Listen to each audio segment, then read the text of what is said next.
Perfect. Then good morning, good afternoon, everyone. My name is Oliver Fiala, and I'm a senior research advisor at Save the Children and one of the organizers of this session today. I wanted to use this opportunity really quickly to welcome you all and to provide you with a really short overview of what you can expect in the next hour. We've heard already a lot at this forum about the Sustainable Development Goals and the pledge to leave no one behind, and obviously the role data can play to get us there and to direct public policy. But public policy often involves public financing decisions about spending on social services, on transfers, on tax regimes.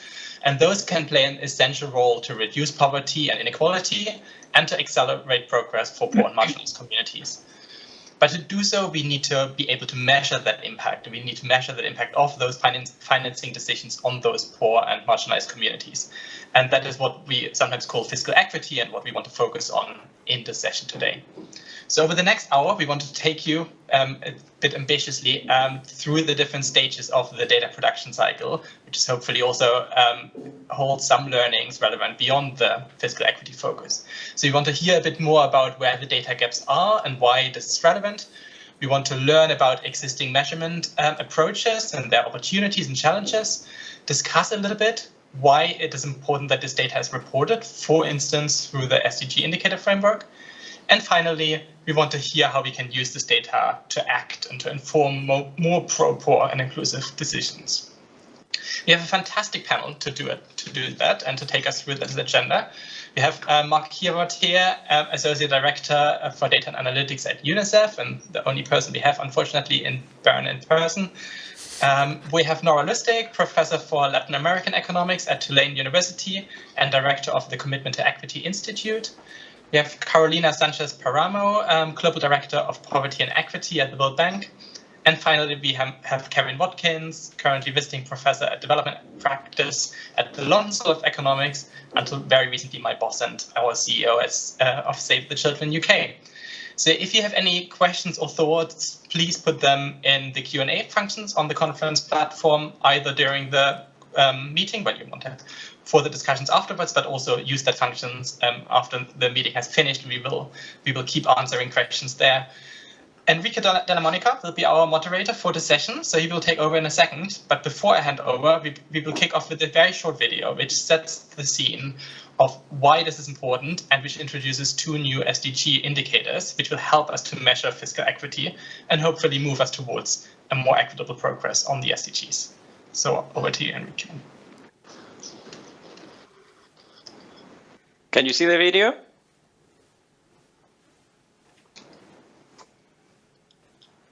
Perfect. The Sustainable Development Goals embody our highest aspirations for a better world. They provide governments, civil society, and the private sector with policy direction in critical areas for the well-being of people and planet. They include commitments to end poverty in all its forms and to reduce inequality within and among countries. Fighting poverty and inequality requires a systematic analysis of fiscal policies, especially around two questions. Is government spending on social sectors such as health, education, and social protection really benefiting populations living in poverty? And what are the impacts of taxes and transfers on income inequality?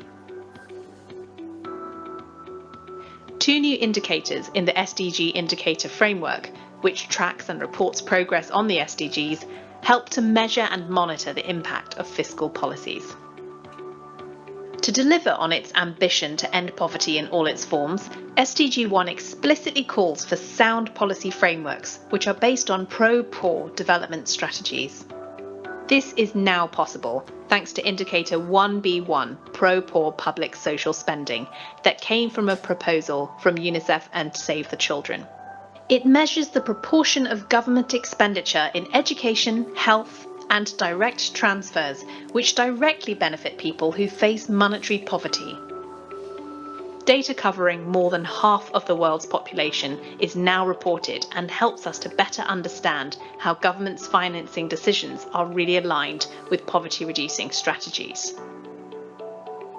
To deliver on the promise of SDG 10 to reduce inequality, we need to monitor the impact of tax and transfers on income distribution. This is now possible thanks to the introduction of Indicator 10.4.2, proposed by the World Bank, Oxfam, and the Commitment to Equity Institute. This indicator reports on the redistributive impact of fiscal policy, which is the difference between pre-fiscal and post-fiscal income inequality. The inclusion of this indicator is an important step toward the creation of a global standard for assessing government effectiveness in truly tackling inequality. Tax, transfers, and spending on social sectors are some of the most powerful instruments in the hands of government to tackle poverty and inequality. Monitoring pro-poor public social spending and the redistributive impact of fiscal policy will support governments and civil servants to act by giving them the chance to make more informed fiscal policy decisions. It also helps citizens and civil society to hold governments to account to ensure that financing decisions are fit to reduce poverty and inequality. Okay, we're back with the panel. Can you hear me well? Yes. Excellent. So let's start with the first question because we don't have a lot of time. The question is, how can we protect poor and marginalized communities from the multiple risks of COVID-19, conflict, and climate change? And what role can public finance play in safeguarding progress when we try to reduce inequality and poverty? And if you will allow me, I will start with Carolina trying to answer this question and followed by Kevin. Thank you, Enrique, and thank you to the organizers. It's a real pleasure to be here. I don't think we can understate the impact that COVID-19 has had on poverty and inequality around the world. So I just want to say a couple things on that to really put the conversation around this question in context. In 2021, we are projecting that 100 million people would have fallen into poverty because of the COVID-19 pandemic and the associated crisis. And even though the data is more tenuous, emerging evidence also points to the fact that the crisis has likely increased both inequality within countries and inequality across countries. And the main reasons, I think, why we see these developments on poverty and inequality is that the crisis has really affected everybody, but has particularly affected the poor and the vulnerable. It's had negative impacts on their employment and income, on their capacity to access public services, health and education, and the associated human capital losses that will result from that. And it's really had a negative impact on the productive capacity overall, because in many cases they have been forced to sell productive assets or to eat up their working capital, leaving them in a much weaker position, when it comes to the recovery. We also know that before the crisis, the poor and the vulnerable had much higher levels of exposure to fragility and conflict and to climate risk. So when you combine all of these, you really see how these populations are at the center of a variety of shocks and risks. So how can we use fiscal policy then to support these groups, both in the immediate term, but also over the long term to build their resilience? Fiscal policy, I think, has already been used effectively, and I think it's important to recognize this during the crisis. Particularly, we see a large number of countries that have expanded access to safety nets and other forms of income support, in many cases targeted to the poor and the vulnerable to compensate for the losses that I was talking about before.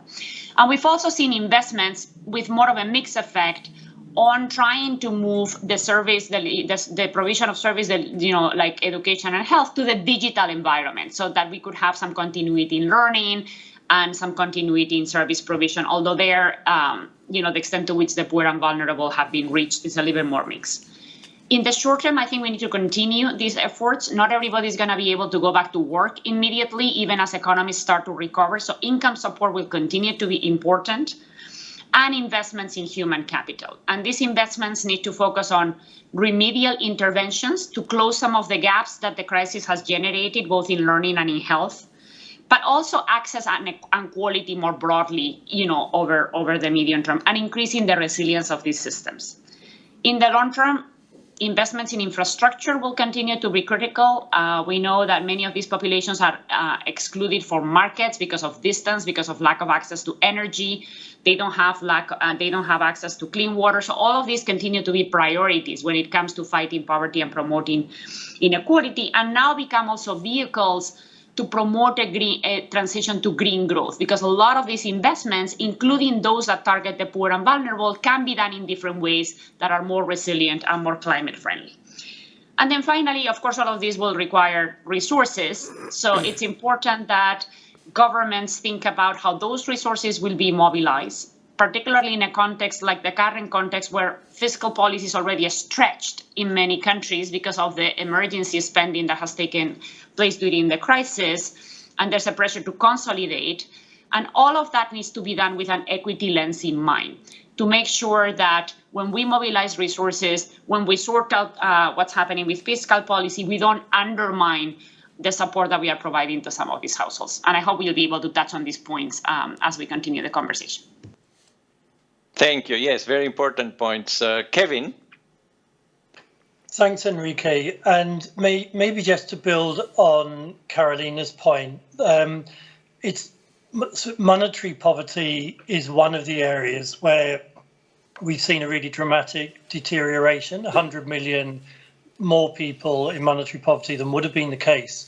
But in these other areas like health and education, where to me, the evidence hasn't fully come through in the way that it needs to. So if you take an indicator like child mortality, and admittedly, a lot of the data that we currently have available is from modelling work and not from clinical observation.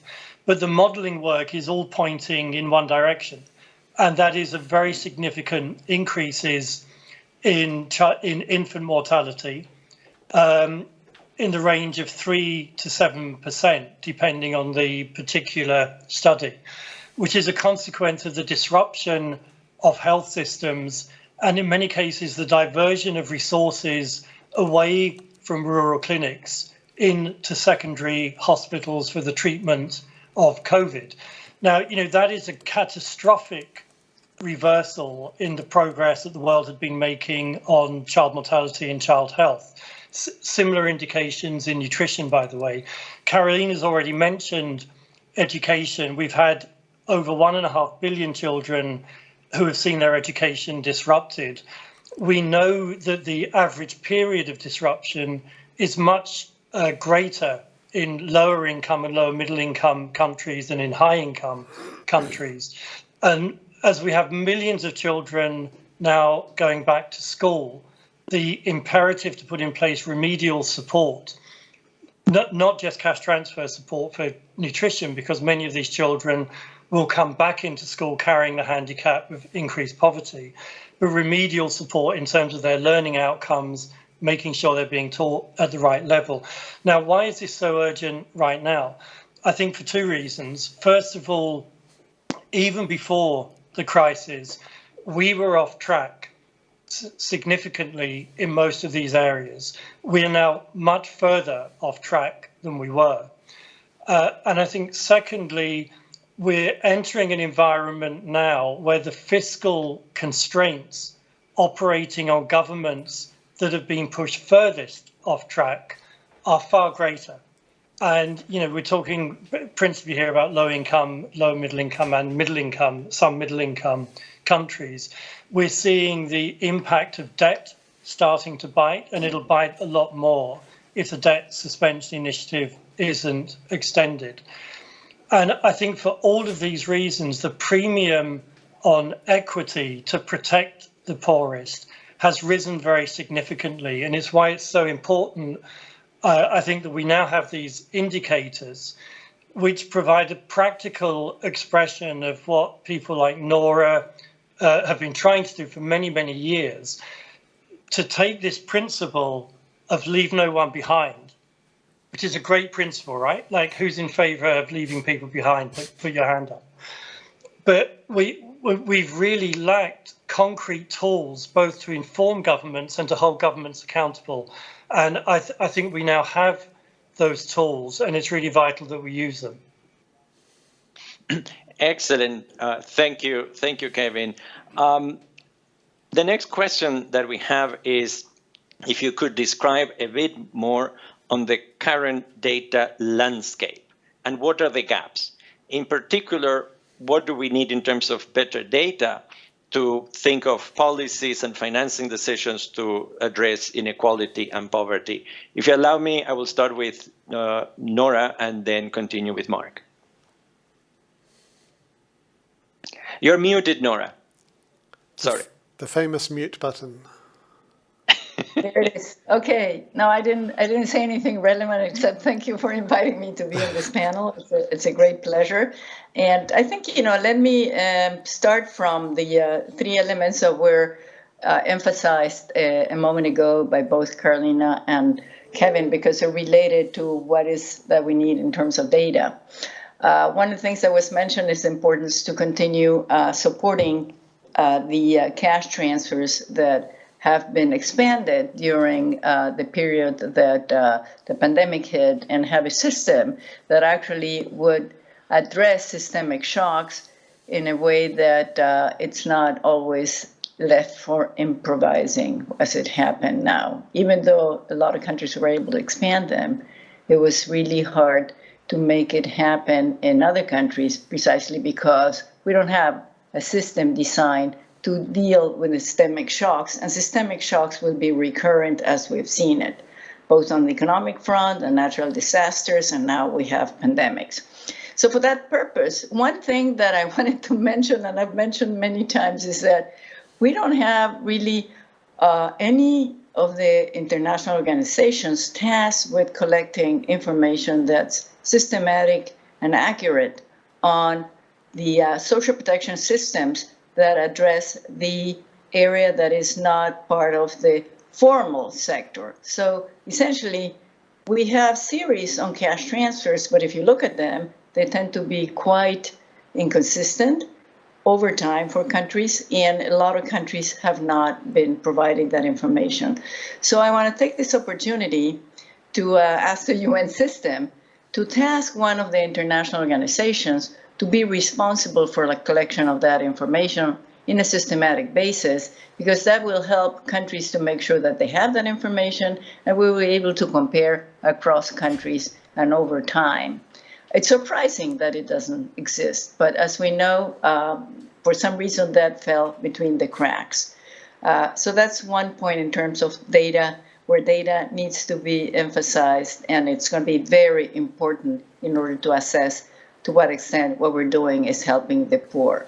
The second one is, a moment ago, I think Carolina mentioned the importance that as we face the reining in of fiscal deficits, because one of the things that fiscal policy did during the first year of the pandemic is expand spending quite a bit, and all the organizations, including the IMF, was supportive of expanding fiscal deficits, but that will have to be reined in.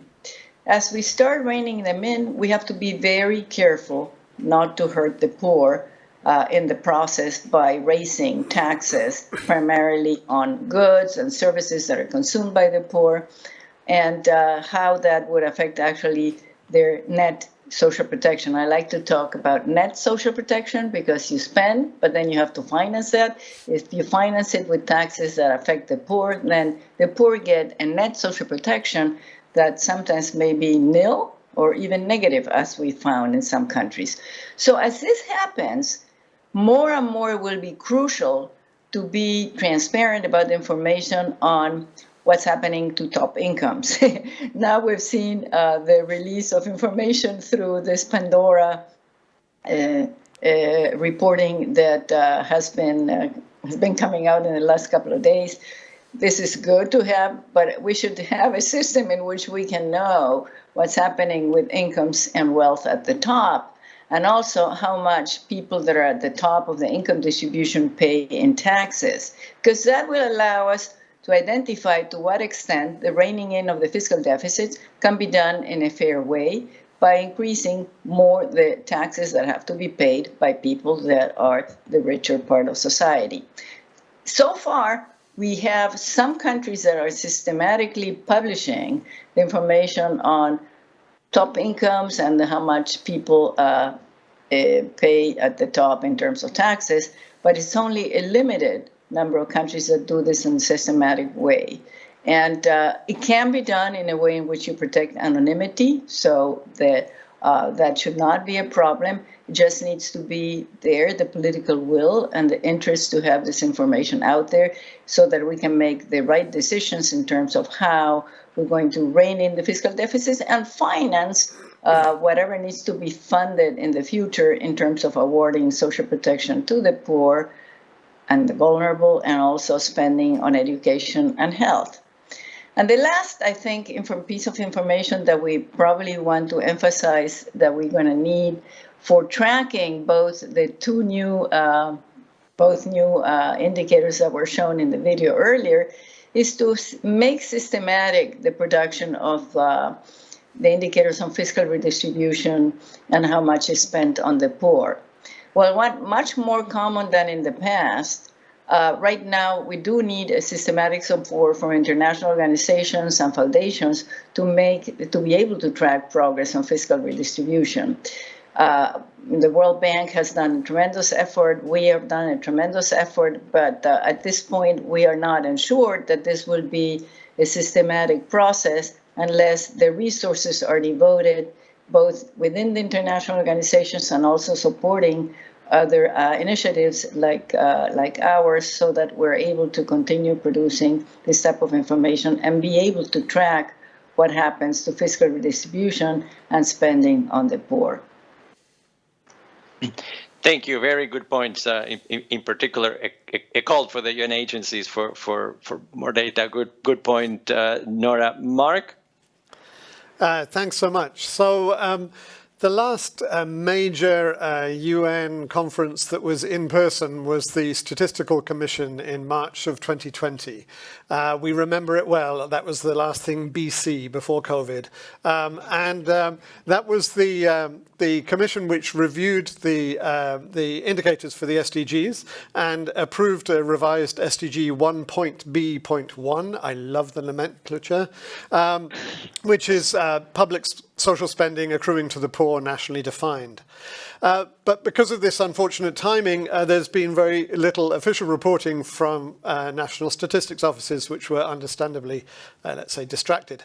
However, the World Bank, mainly looking at social transfers and social protection.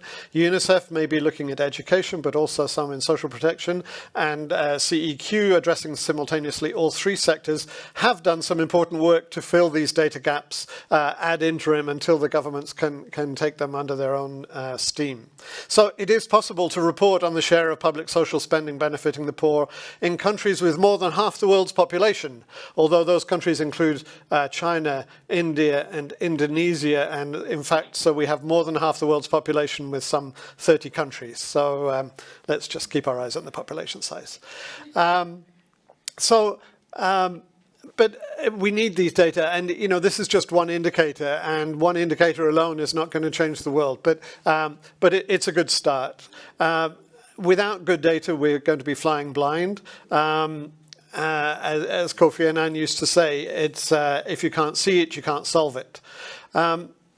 But we need to go beyond one data point. We need to look at intersectionality. So the focus of benefit incidence analysis so far is primarily in terms of income and wealth categories.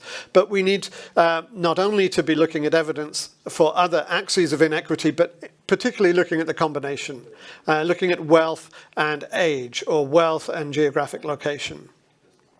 And another area where we need more data would be, for policy purposes, is to look at the analysis by levels of service provision. So in some countries, primary school spending could be favouring the poorest groups, but tertiary level spending could be favouring the richest groups. And I'll return to this interesting idea a little bit later on. But we need equity analysis linked to efficiency of spending. We can't just say more needs to be spent. We need to be saying how, seeing and saying how equitable and how efficiently that spending is being used. And we have an example of looking at these issues in a UNICEF report, Fiscal Equity and Social Outcomes for Children. I had to put a little plug for a UNICEF publication, apologies for that. But also we need to be really careful about how we interpret these results. This is not necessarily an entirely intuitive indicator. For example, in some countries, primary school expenditures may seem to favour the poorest groups, but it's only because better off families avoid the public school system altogether and send their children to private schools, which they consider to be a better quality.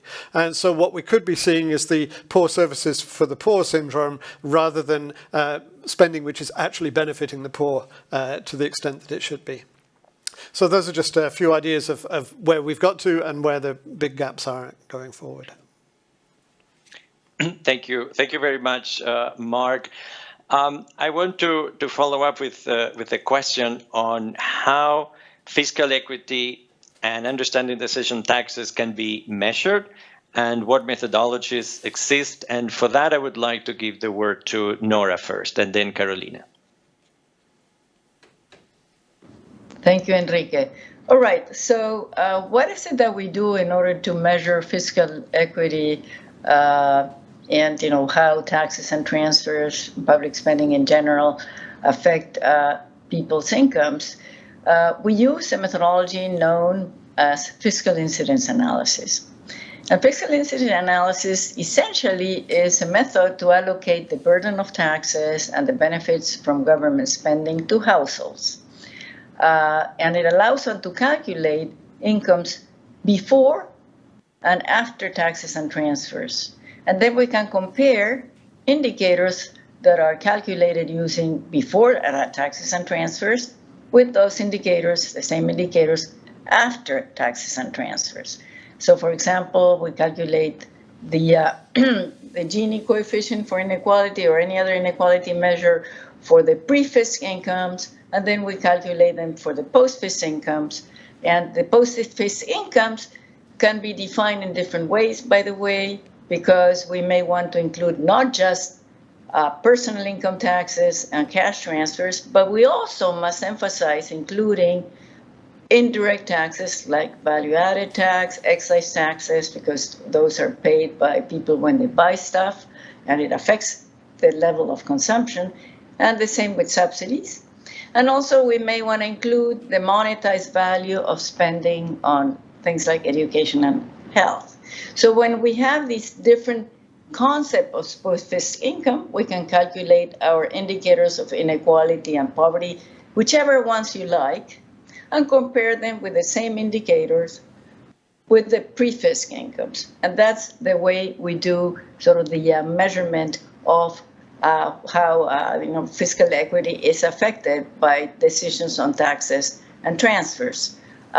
This type of method has been around since the 1940s. It was primarily focused in advanced countries, but thanks to the work that we've been doing both at our institute and in collaboration with the World Bank, the IMF, OECD, UNICEF too, by the way, as you know, we've done the fiscal incidence analysis for children with you. Thanks to all of that, I think we're close to about 70 countries in the world, which is quite amazing, with methods that are quite comparable, and that cover about 80% of the world's extreme poor in this type of analysis. So we've done quite a bit, but like I said earlier, we need support to continue this in the different organizations so that you can not only have a snapshot of what's happening now, but like I say, I call it the movie. How is this going to evolve? Is it moving in the right direction? Because that's what we're going to need in order to be able to track. And I think that to further equip data producers, there needs to be much more in-country training in fiscal incidence analysis, especially at the level of the ministries of finance. It may be, I think it would be desirable at some point to sort of mainstream this type of analysis and that it becomes part of the budget process on a regular basis. And some countries have tried to do that. And I think that is very helpful because then they know from the start how their decisions in terms of taxes and spending affects the outcomes in fiscal equity. It should also become part of the national accounts reporting, not just the aggregate values, but have the results done in a way that you can see what happens to pre-fisc incomes, the distribution of them, and post-fisc. And we know that this has been now pushed by the DNA project led by the OECD, and also by what the WID World at the Paris School of Economics is doing with their DINA project. So this could be mainstream, and then you would have the data produced on a regular basis and formally as part of the national account system. So I think these are, the important elements that you need to have, both in terms of type of methodology, the data, and the institutional setting, so you're going to be able to track what's happening to fiscal equity through decisions that affect fiscal policy. Excellent. Thank you. Thank you, Nora. Carolina, do you want to add a few words? Yes, thank you. And I think Nora has sort of described very nicely how the machinery works, generally speaking.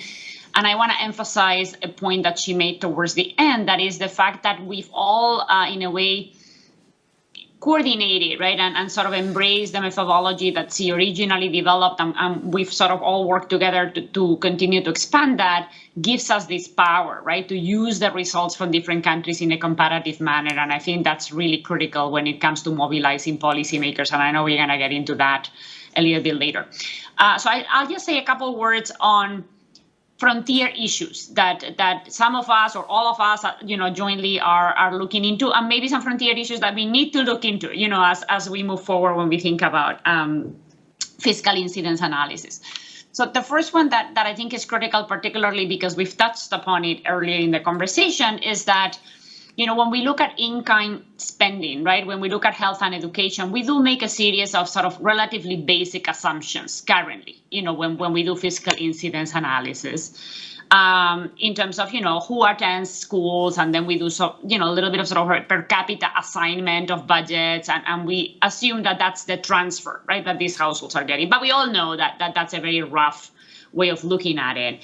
So continuing to think about how we can incorporate notions of quality into this analysis, ultimately trying to get to the notion of what value do households really derive, right, from this spending, which of course is hard, but to the extent that we can proxy that, I think will be interesting. And I know some of us are thinking about that, but hopefully we'll get to something that is more generalizable later on. Nora talked a little bit about the work that has been done in looking at fiscal incidence analysis for children, right? And I think there's more that we can do to understand how fiscal policy affects specific groups. Children is one of them.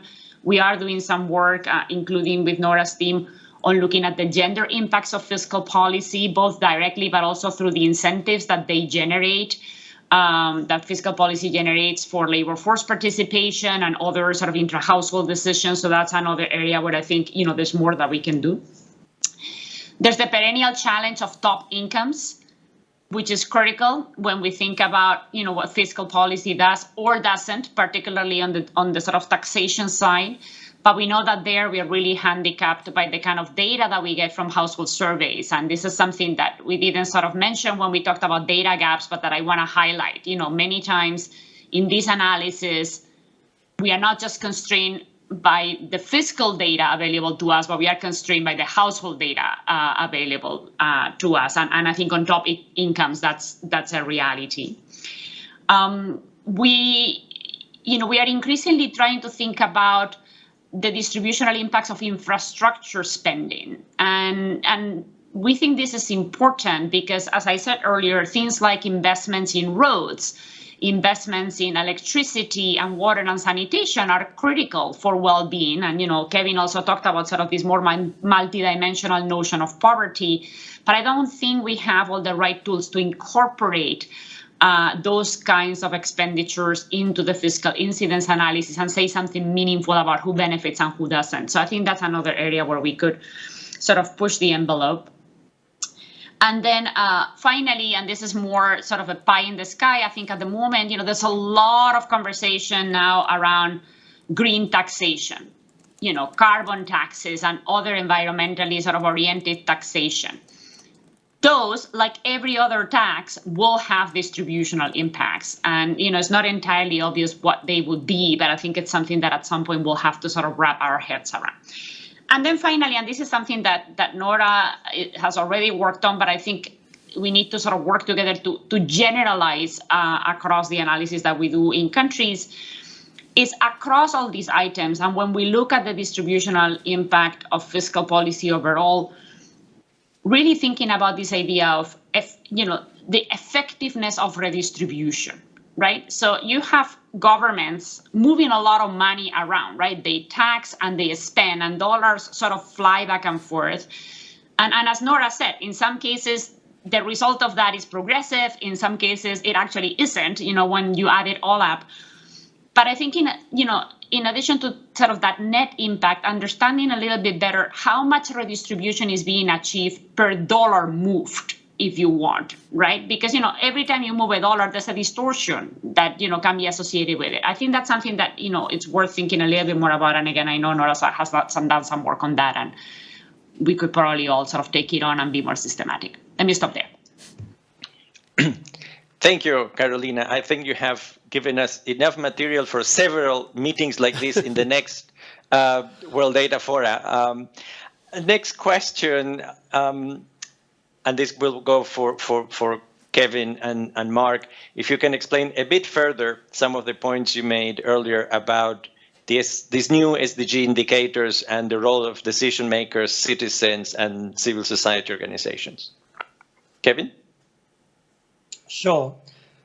Well, I think one of the most important aspects of all of this is the interface between data, knowledge, information that Carolina and Nora have set out brilliantly, and its political use. And these are actually two separate things, right? Let's be honest that, in many environments, what is constraining progressive policy, redistributive policy that is beneficial for the poor, is not a lack of information, it's political choice. And this goes, I think, to Nora's point, which has taken on an added urgency now, because as governments move towards consolidating their fiscal position, in some cases tightening monetary policy, the risks of perverse distribution outcomes is rising. And I'll give you one very immediate example of that. I'm sitting here in London. We have a government which, in the face of all of the information of its impacts, is about to remove about $9 billion from the poorest 20% of households in the country. And, we have an Institute for Fiscal Studies who has explained in copious detail what the consequences of that will be for household poverty. So this is not an information gap. This is a political decision, an overtly and explicitly anti-poor political decision. Look at the debate in the US on child tax credit, where you have a Republican Party and some Democrats actually taking positions in full awareness of the impact of the policy for the poor coming down on the wrong side of the line. So I think it's really, really critical, and it's why it's so great to see the World Bank working with NGO, what the World Bank and Nora, UNICEF, working with civil society on how we operationalize this data, how we understand the political economy of change. And in that context, the one thing to state the blindingly obvious, as a campaigning and a political platform, the advocacy for the 1.41 or whatever the numbers are, or the 4.32 option is not exactly going to get a lot of people out on the streets behind the cause. So I do think it's really, really imperative to find a narrative. I mean, the fiscal incidence narrative is a barrier to entry for a lot of people who have similar objectives to all of us here. So I think finding the right narrative, and beyond the narrative, the specific points that illustrate the policy.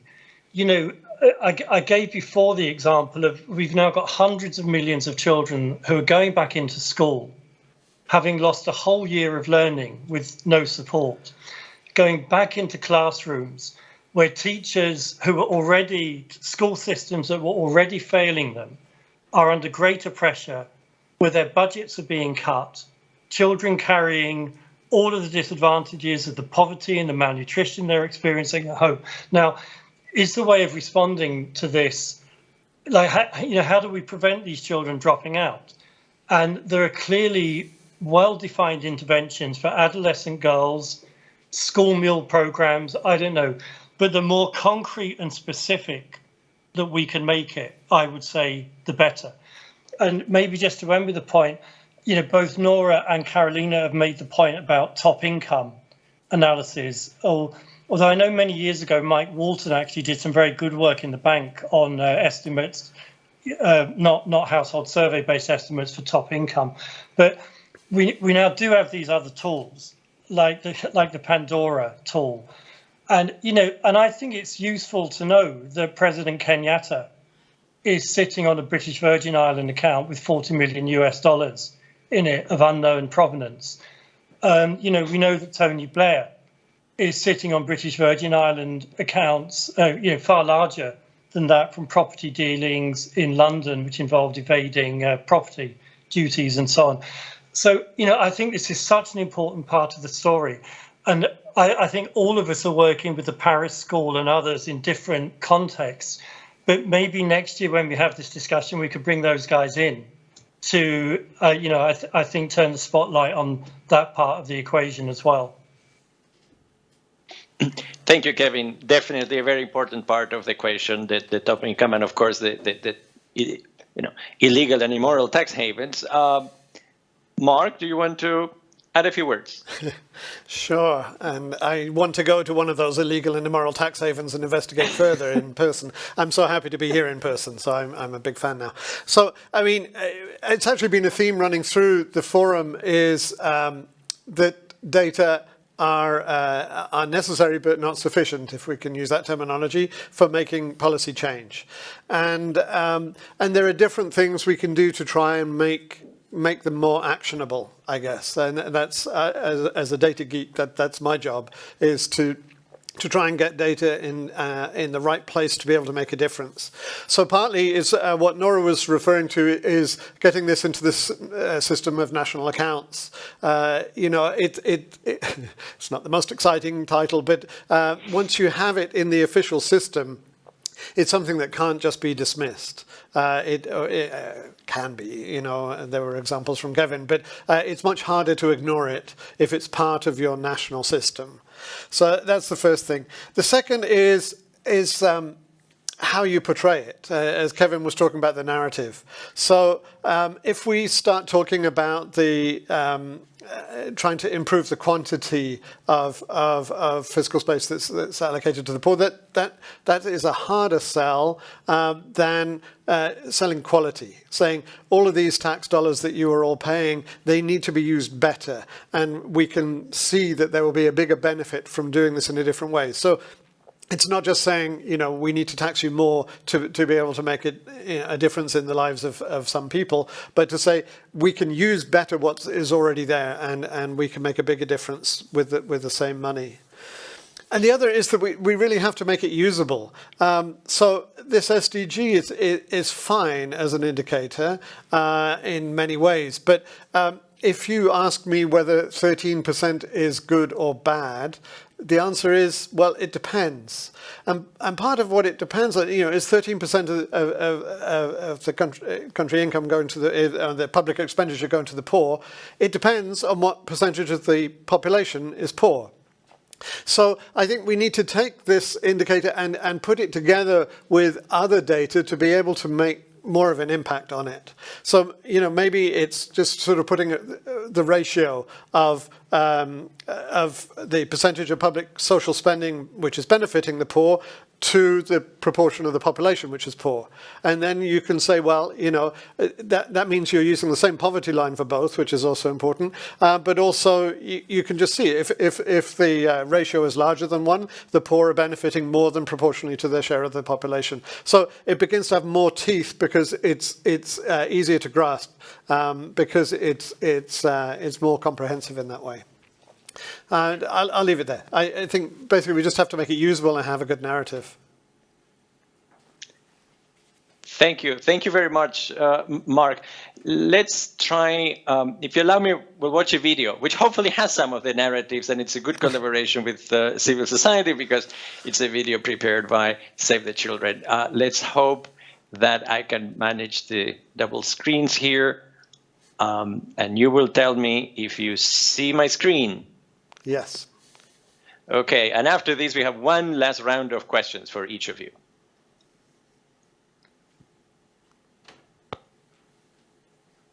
Public revenue and public expenditure decisions have a huge impact on children. However, this impact is not felt generally.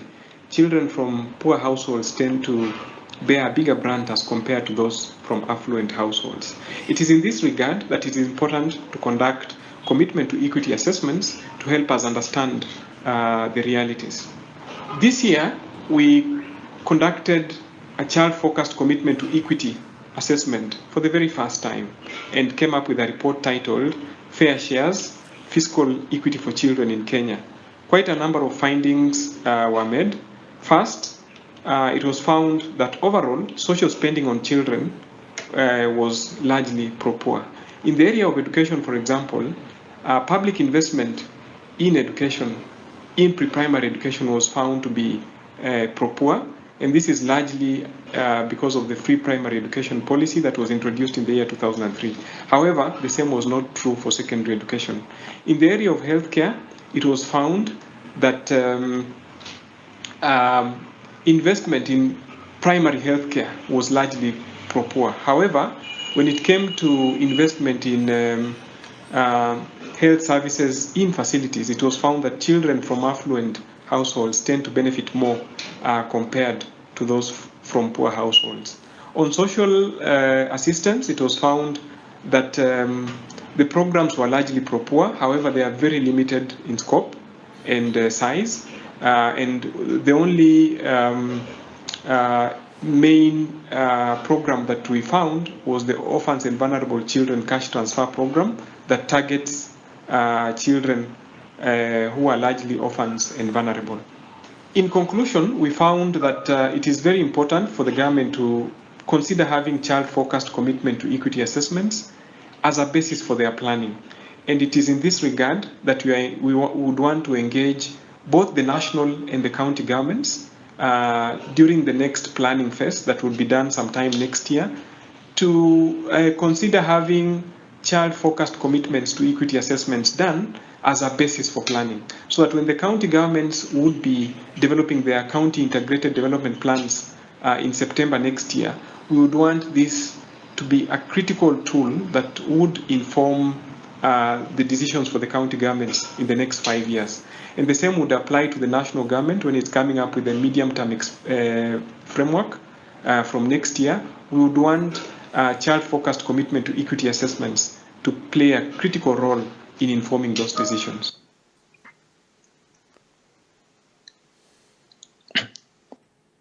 Very good, excellent. As we're all here again, as I said, I have one last round of questions for all of you.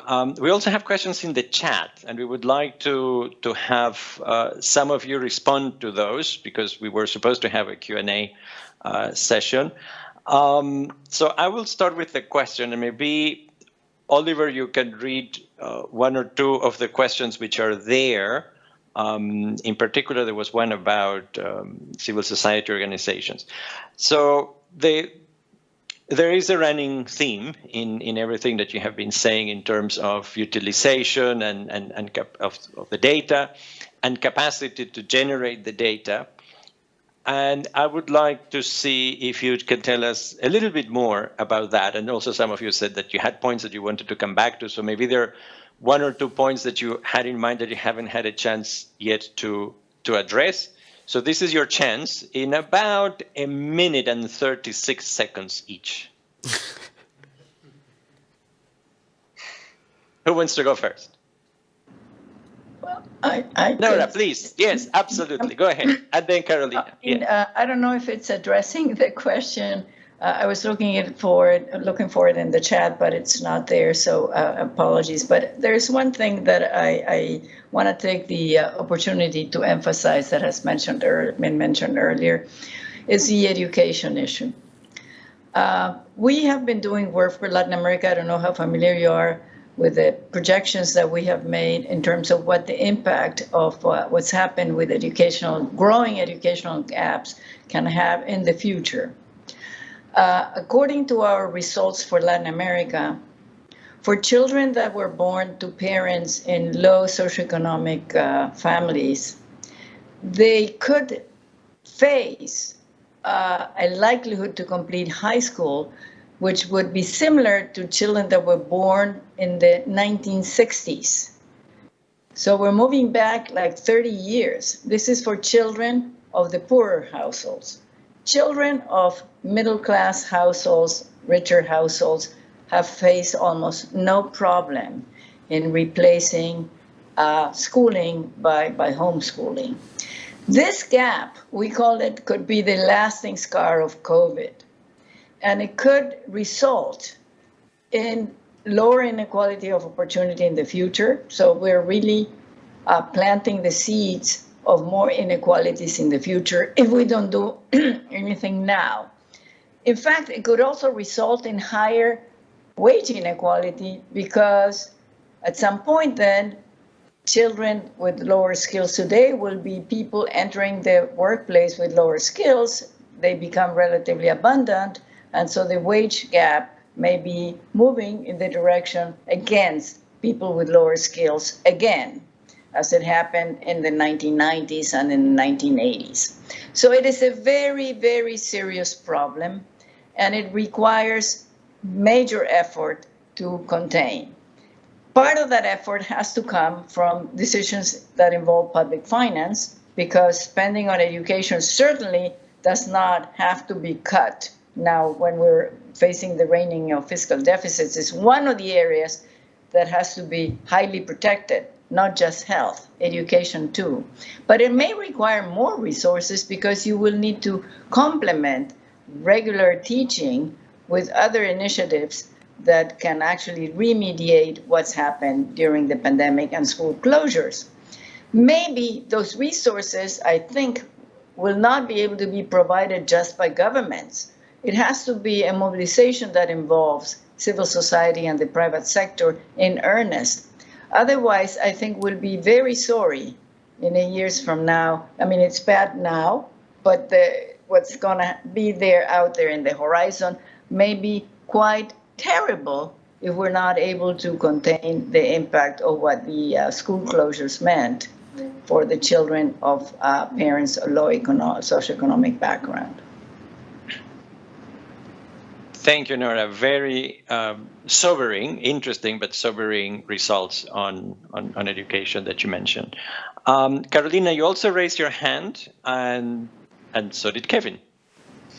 Go ahead. Thank you. I just wanted to build on what Kevin and Mark mentioned earlier in terms of how do we make sure that this data and this analysis actually has an impact on policy, which is ultimately what we're trying to get to, right? I mean, Nora, I think very eloquently just talked about that.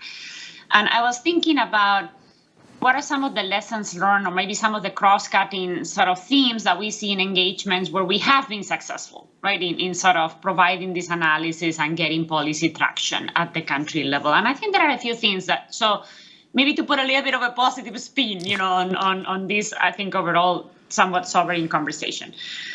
So one thing that I think has been critical in those cases where we've seen success is that we've followed what we call sort of a couple of action model. Right, so we've done a lot of the work from the very beginning with country counterparts, and this includes conversations early on in terms of what are the policy questions that they're interested in, what are the challenges that they're facing, what are the kinds of reforms that are being discussed, so that from the get-go, you're really targeting your analytical efforts and the data efforts to speak to those questions. And you also use those kind of as an entry point sometimes to expand that discussion, right? But you have to find the entry point. Making sure that they're following the process and they're broadly understanding what you're doing, right, in terms of the methodology and the analysis. They don't need to become experts, but they need to understand what's behind the results, right, for them to, I think, fully absorb those results. And then one thing that we found really powerful, and again, this is, I think, the beauty of this comparability in the methodology, is that benchmarking countries and sometimes putting a country's context in comparison with others, it's a very powerful message. And you can take yourself out of the picture, right? They can find themselves in the landscape and see, where they're doing well and where they aren't. And sometimes that actually provides kind of a bit of an additional kick for action. So those are some of the sort of elements while we are doing this. One thing that I think we've all sort of focused on is sustainability, right? So we're there, we can help do this analysis once, twice, but ultimately what we, I think, are all aspiring to is that this becomes part of the policy making process, right? I mean, we were talking about national accounts, etc. So building capacity for this kind of analysis and sometimes sort of transferring the technology, right, to a minister of finance or something like that is useful, because otherwise it's hard for this to become part of their DNA, right, when they are having those fiscal discussions and so on.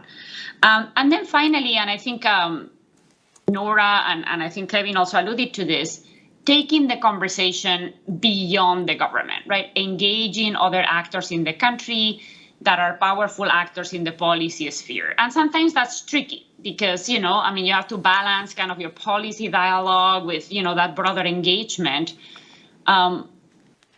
But we should, I think, all strive for sort of providing that analytical foundation to an informed policy conversation, not just with the government, but in the country, right, among the critical actors. So again, I know these are all things that we are doing, but I wanted to put them out there because I think when those things happen, we do see success and we do see traction on the policy sphere. Thanks. Thank you, Carolina. Kevin and then Mark, and we still have one more question and one more video. So go ahead. Thanks, Enrique. Well, maybe just to build a little bit on Carolina's point, Enrique, first of all, which is that, I do think there's something incredibly powerful on focusing on what would broadly be understood as fair and just outcomes. And I think children, and I'm not saying this just because I used to work for Save the Children or because UNICEF are on the platform as well, but I think there are many issues which, if you approach them from, let's say a political, philosophical issue, can be very divisive.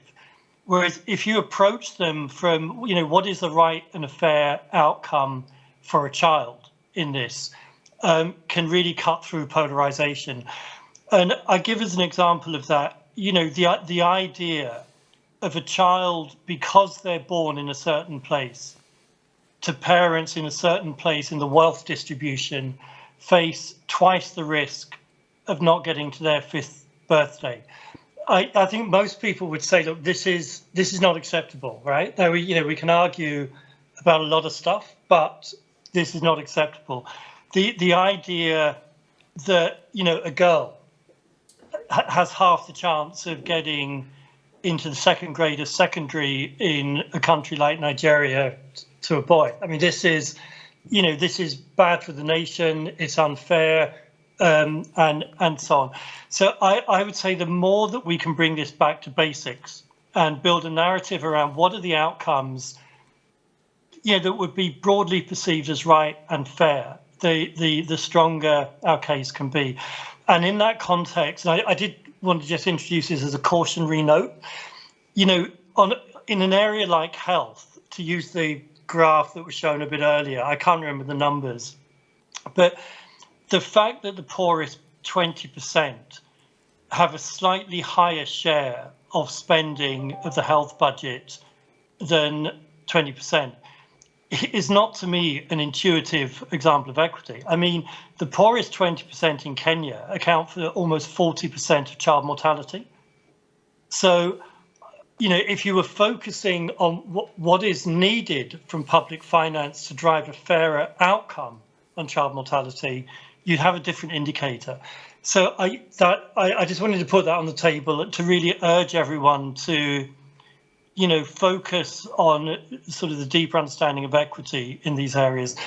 The last point I wanted to make, I think what Nora set out on education, I wish we had another hour, because, you know, much of what is written about the scarring effects of COVID, like, you know, if you read regional economic outlooks from the fund, they tend to focus on the output scarring effects, which are actually very modest, by the way, both globally and in many regions. They're far more modest than in the 2008 financial crisis, for example. But if you look at impacts on education, I mean, this is the single biggest reversal in education in history, right? Not only modern history, I mean, as in history, there has never been a reversal like this. And we know that most countries do not have in plans the mechanisms in education, the remedial mechanisms in education to facilitate catch up.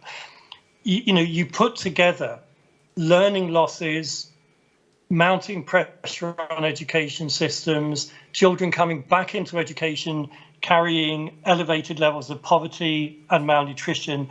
I mean, that is a prescription for wholesale reversal. And, you know, there should be as much debate about the failure of the international response in that area as there is on vaccine equity. And unfortunately, there just isn't that level of debate. So, you know, again, put it on the list for future discussion. But I think Nora really, you know, this is not just about Latin.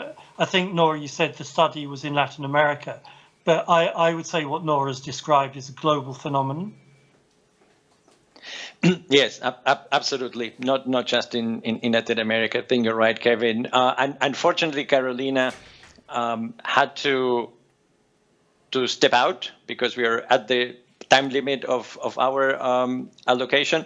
But maybe, Mark, you can say a last couple of words? Very briefly. And being in person, I'm getting the visual cues of people coming in for the next session already. So let me just summarize it in three things. I think there are three key ingredients. The narrative that Kevin's pointing out is the fourth, it is running throughout. But we have to have ownership in the country. So the government needs not only to own the data, but to own the analysis and its results. Because then they will be much better place to start using the results of that analysis. Secondly, there needs to be capacity. Compared to other SDG indicators, there's a reasonable amount of data around, and the methodology is pretty clear, but a lot of the National Statistics Office or the National Statistics System more broadly doesn't necessarily have those techniques to hand, so we need to help that happen. But thirdly, there needs to be demand for this. This can't be just something that we're trying to foist on the world. You know, the world needs to want to know this, if you see what I mean. And I particularly think of the parliaments or assemblies or congresses. They need to be asking for these data analysis when they're negotiating the national budget, when they're thinking about how the budget is done. So I think that's a sometimes overlooked area where there can be a great deal of progress made if they will own it and demand it. Thank you, Mark, for those words. Yes, I'm sorry that people are going to try to push you out of the room. We actually have another video by one of our collaborators, the Global Development Network, and fantastic questions on the chat.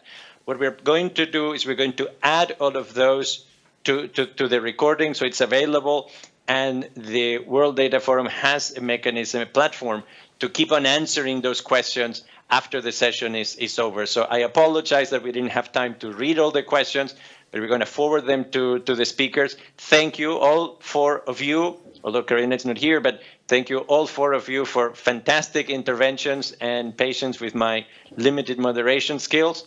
And I want also to thank Oliver and Samantha, who from Save the Children and CQ have been incredible partners in putting this together. We would not have been able to do it if it had not been for that those three legs. So thank you very much. And for those of you who still have a few hours ahead of you, enjoy the rest of your Tuesday. Thank you. Bye.